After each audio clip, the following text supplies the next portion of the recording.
headlines are getting worse for Pete Hegseth. Donald Trump's Secretary of Defense is now facing stories including critics within the Pentagon add to Pete Hegseth's many troubles. Vectors of displeasure are closing in on Pete Hegseth.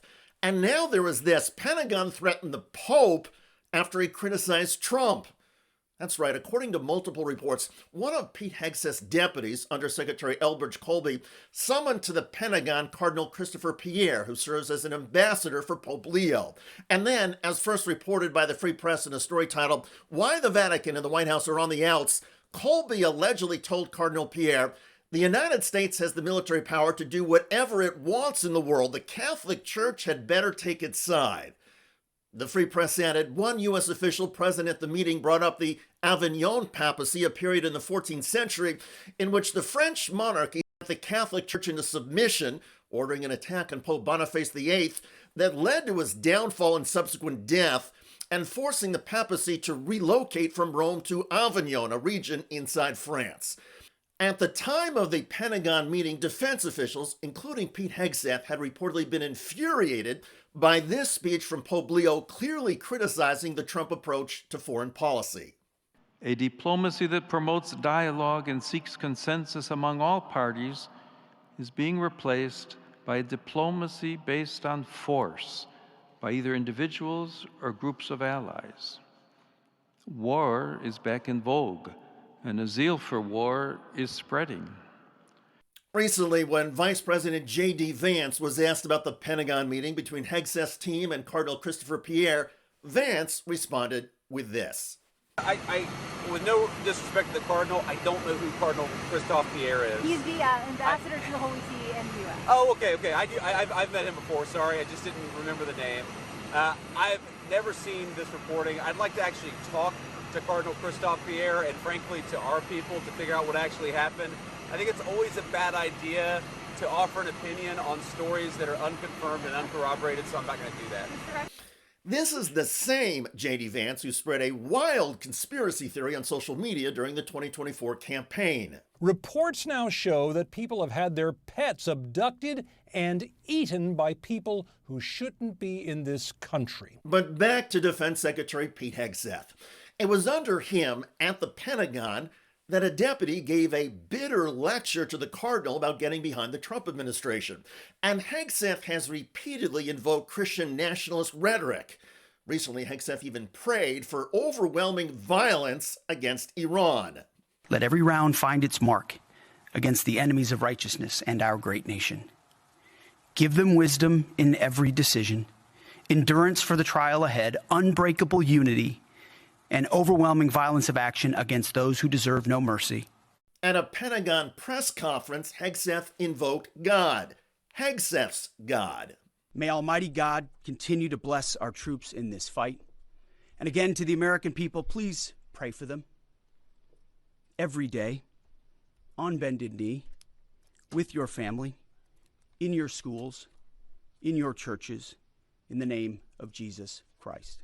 In response to Hegseth declaring that U.S. troops are fighting for Jesus, Pope Leo then weighed in and disagreed. The Pope said military domination is entirely foreign to the way of Jesus Christ. Then, in the wake of Donald Trump on Easter Sunday using the F word to threaten Iran, and following up 36 hours later with a whole civilization will die tonight, never to be brought back again, Pope Leo spoke out with this. Asking all people of goodwill to search always for peace and not violence, to reject war, especially a war which many people have said is an unjust war, which is continuing to escalate and which is not resolving anything. In fact, we have a worldwide economic crisis, energy crisis, situation in the Middle East of great instability, which is only provoking more hatred throughout the world. So come back to the table, let's talk, let's look for solutions in a peaceful way, and let's remember especially the innocent, children, the elderly, the sick, so many people who have already become or will become victims of this continued warfare. To remind all that attacks on civilian infrastructure is against international law, but that it is also a sign of the hatred, the division, the destruction that the human being is capable of. And we all want to work for peace. People want peace. I would invite the citizens of all the countries involved to contact the authorities, political leaders, congressmen, to ask them, tell them to work for peace and to reject war always. Thank you very much. While the tensions between the Trump administration and the Vatican are now sky high, multiple reports say the damage was already significant thanks to the Pentagon meeting between Hegseth's team and the Pope's ambassador. Following that meeting, the Pope announced he was turning down an invitation to come to the United States for the 250th anniversary celebration of America's independence. It is a clear snub of the Trump administration, especially given that Pope Leo was born and raised in the United States.